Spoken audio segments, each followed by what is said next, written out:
একসময় দেশের বাইরে ভ্রমণ কেনাকাটার ক্ষেত্রে ক্রেডিট কার্ডের ব্যবহার বেশি ছিল বাংলাদেশিদের কাছে। এখন সেই চিত্র বদলেছে। উচ্চ মূল্যস্ফীতির কারণে সংসারের ব্যয় মেটাতে পাশাপাশি বিভিন্ন মূল্য ছাড়াও কিস্তি সুবিধার সুযোগ নিতে দেশের ভেতরেও দ্রুত বাড়ছে ক্রেডিট কার্ডের লেনদেন।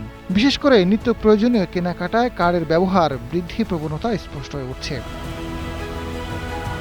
বাংলাদেশ ব্যাংকের সর্বশেষ তথ্য অনুযায়ী ২০২৬ সালের মে মাসে দেশের অভ্যন্তরে ক্রেডিট কার্ডের লেনদেনের পরিমাণ দাঁড়িয়েছে ৪,২৮৭ কোটি টাকা, যা এপ্রিল মাসে ৩,৮৬৮ কোটি টাকা থেকে ১০% বেশি এবং আগের বছরের একই সময়ের তুলনায় ৩৩.১৫% বেশি। ক্রেডিট কার্ড এখন শুধু বিলাসী কেনাকাটা নয়, দৈনন্দিন বাজারেও একটি গুরুত্বপূর্ণ অর্থায়নের মাধ্যম হয়ে উঠছে।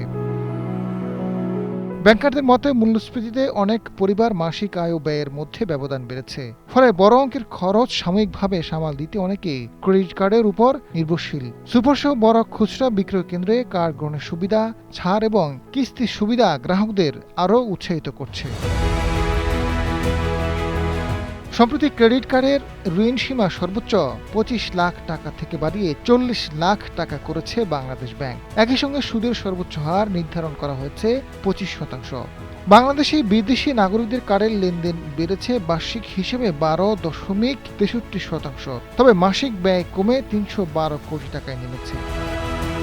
বাংলাদেশ ব্যাংকের সাবেক প্রধান অর্থনীতিবিদ ডক্টর মোস্তফা কে মজেরি জানান, লম্বা সময় ধরে উচ্চ মূল্যস্ফীতি চাপে থাকা বাংলাদেশের মানুষ সাময়িক স্বস্তি পেতে ক্রেডিট কার্ডের উপর নির্ভর করছেন।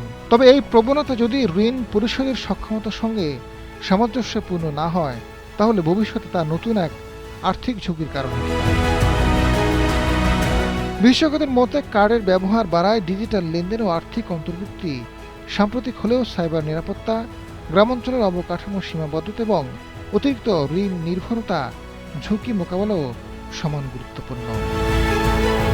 আজাদ ফারুক, সময়ের আলো।